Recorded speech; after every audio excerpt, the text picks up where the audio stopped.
Joining us now is Clark Lee, the Bob Hinton defensive coordinator for the Fighting Irish of the Notre Dame football team.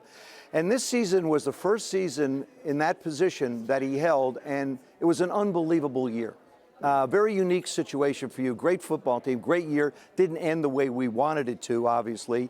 But different for you, Clark. You went from position coach, and all of a sudden, Brian says, you know what? Why don't you become the defensive coordinator?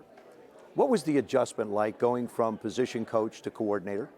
Well, I think in the big picture wise, anytime you're working, through a process, which I'm doing in my own career, you're always in the back of your mind preparing for the next step. And so I think for me, so much of what I knew I was going to execute upon in terms of the philosophy of defense, the structure of defense was set, and so it became more about gaining what the relationship was like with the entire side of the ball. It's like coaching a bigger position group. And so managing that and being what I needed to be for the other coaches on the staff in terms of organizationally and just keeping everything in line. Those were the main challenges. And it was taking a plunge into the deep end of the pool.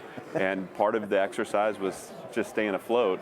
But at the end of the day, when you're surrounded by good coaches, when you have a leader like Coach Kelly that's kind of driving the ship forward, it was set up to be successful, and we did okay. How would you define your style of defense?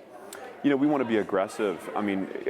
Aggressive, smart, and we want to attack the football. I think those three things. Aggressive in the way we play. We want our players to be confident and the schemes be well taught, and so that they can go out and play the game at a high rate. We want to be smart schematically, put our guys in good positions, take away the opponent's strength. We also want our players to understand situational football. That's another big part of it.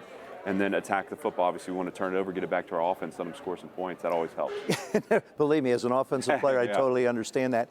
It's interesting, when you look at your football team, you talk about teaching and coaching. 4 guys were drafted to the NFL on your defensive line. That's going to have to be an area where you're going to have to start looking for some young people. And there's been early enrollers. Are there some guys that have come in and look like they're going to fit in very well, or is it going to take a little time to get it where you want it? You know that it's always hard to project, a player that should still be in high school, early enrolling, and then all of a sudden, he's going against one of the best offensive lines in the country. But what we certainly have had some guys, and Jacob Lacey's one in particular, who really had a nice spring, and I think has set himself up to close the gap over the next 3 months and prepare to compete for a role on our defense in the fall. And so him combined with some other guys that were young in the roster this year, we'll be able to be the best version of ourselves by the time we're playing. This is your second year at the University of Notre Dame. We that have been a part of this family for so many years, me more than I want to state right now. And it's great. It's just great being part of something so special at the University of Notre Dame. You've gone to different schools. You're at Wake, you're at UCLA, Bowling Green, different environments that you had a chance to be part of and coaching in. What makes Notre Dame so unique? It's a great question, and I think it's one that we confront every day when we're recruiting to the school. First of all, I couldn't imagine being anywhere else right now. I feel so fortunate to have my family around excellence every day. And, my kids go to preschool on our campus. And literally, it's a 4-minute walk from my door to their classroom. And when I pick them up at times and bring them back to the office, we walk past the Golden Dome. And, it's, at this point in my life, I'm soaking it all up. But, I think one thing that's not really well understood at times is just how close-knit this community is.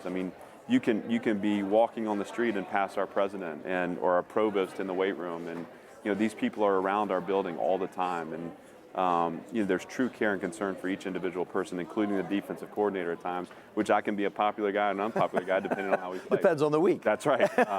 But that part of the community is so vibrant, and then I get to coach what I consider to be the highest level performers and the most prideful people in the country. These guys are high achievers in the classroom, high achievers on the football field. Coach's mission for our program is to graduate champions, and I think that sets a standard that really is not matched across the country.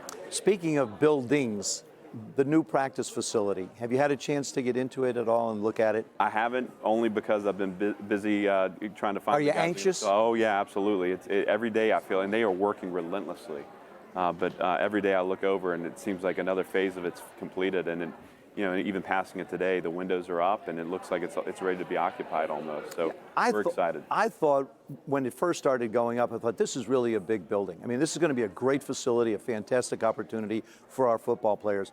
And then the more I came and the more I had a chance to see it, it just kept looking like it got bigger and bigger and bigger and bigger. I'm thinking, well, it's just going to be the football team in there, but that's the way it should be. Right. An opportunity to have a facility, and then the old practice facility will be used by a lot different teams in the university. That's right, and being in the climate that we're in, both with thunderstorms in the summer or obviously winter days when it gets late in the season, what an advantage for us to go in and have a full-length field to be able to occupy. And it'll make our program better, but like you said, too, freeing up the Loftus space will also help the other programs, too. Coach, thanks so much. Pleasure. Thank you.